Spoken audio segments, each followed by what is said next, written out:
I've never been shy about my love of pixel art, even if I'm not entirely sure of the reasons why and suspect that nostalgia is playing a big role.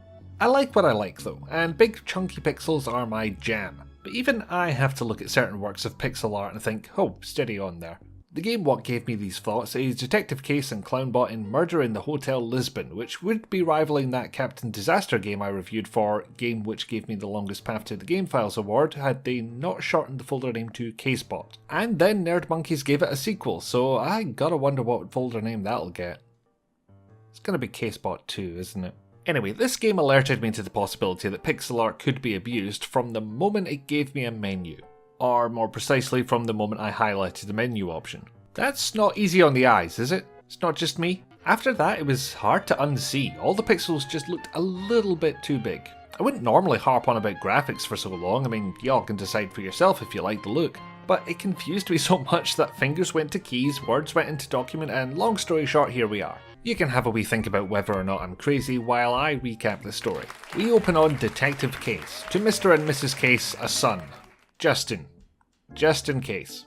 Yes. At first I was surprised and intrigued by this theatre-style live audience setup, a bit like Super Mario Bros. 3 of all things. This quickly gave way to me worrying that the game would have a laugh track. Worry not though, the audience is pretty prevalent in the short opening section and sparse thereafter. Case wakes up, potters around his house, office, place for a bit until he notices a package on the table. A package containing a domestic robot 9000 that Case has inherited from an uncle he's never heard of. He quickly names it Clownbot, takes a moment to deal with the fact that it will follow him everywhere, always, forever, and stumbles out to meet Garcia, a friend on the police force who has a case for Case, but fearing that Case's case skills have rusted somewhat, he sets Case on a mini case to ensure that's not the case. Good, glad to know that's not going to become confusing. Anyway, as the title of the act gives away, this is a tutorial section to familiarise the player with the game's mechanics. Unlike many games that have such a section yet implement a fairly common set of controls, this tutorial is useful for new and veteran players alike. The interface is a bit more complex than it looks, more on that later.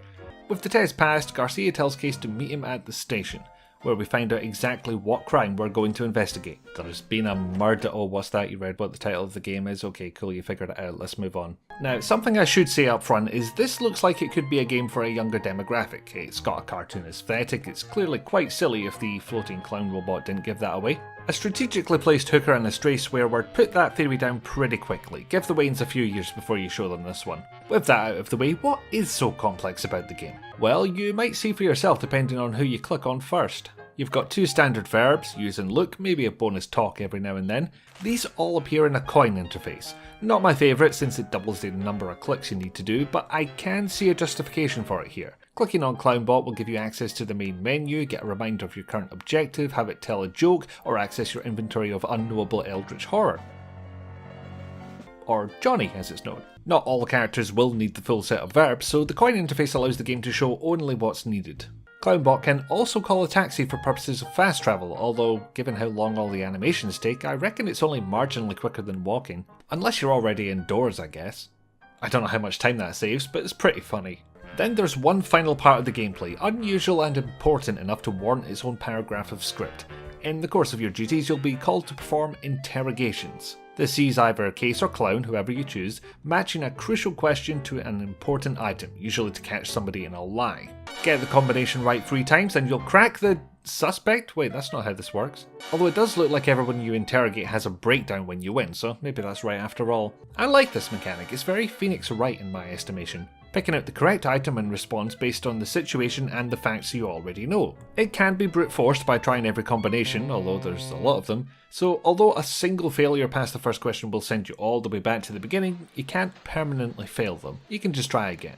For the light-hearted tone of this game, that all feels about right to me. Can't be failed outright, sometimes requires a bit of persistence to get the outcome you're looking for, and the game won't let you into an interrogation if you don't have all the items you need. It hit the sweet spot for me, though it might have been a bit harsh to have me go all the way through an interrogation only to have the game say, maybe try the robot instead. I mean, the items and questions were basically the same, it felt like a time waster. That said, I hope these things are as fun as I'm making them out to be, because the mid-game has a whole ass bunch of them in quite a short space of time. Not to mention the last interrogation has both Case and Clown interrogating 2 suspects simultaneously. 6 questions and you're back to the beginning if you screw up after the second round. Quite glad they only did that to me once. And one more thing worth mentioning, the game has side quests. I'm not sure if I've ever seen a point and click with explicit side quests before. Secondary tasks, separate paths and multiple solutions, aye, but never side quests by actual name. They even get their own button on the interface, so God help us if Clownbot can ever be conversed with, interrogated and has a side quest for you all at the same time. I don't think there's any room left. These side quests are exactly as they sound, by the way. You get an optional objective along with the main story, and you can talk to characters about any one of them. Of course, part of the reason for their inclusion might be the relatively short length of the game. It took me about 2 to 3 hours all in without bothering to do any side quests. Probably why they only felt the need to give you 3 separate game profiles with only 1 save slot each, but it's a pretty poor excuse. Still, if you want to go back and do the side quests, you can do that after the game is over. Very useful indeed. If you factor in the game having no voice acting whilst including a jaunty, well done soundtrack,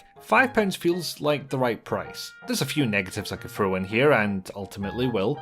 The foreground animations help make the street scenes more animated and the world feel more active, but they can be really intrusive when they block everything else. For about 3 seconds while they pass by, then you're fine. Blocking dialogue and interface feels weird, and I could have done without the couple of slut-shaming jokes near the end. Mileage may vary for you, but I didn't even find them funny.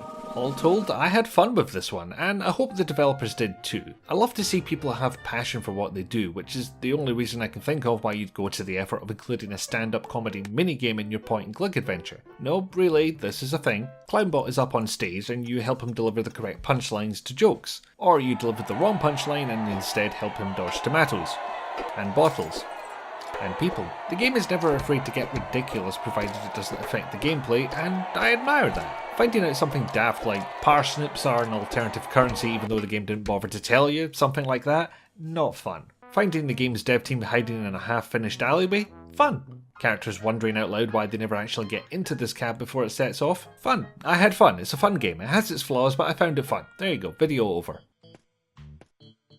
Hello, thanks for watching to the end. If you're so inclined to leave a comment, a like, a dislike, whatever you fancy, please do. Or if you really like what I'm doing here, I do have a Patreon if you want to contribute money. Links in the description.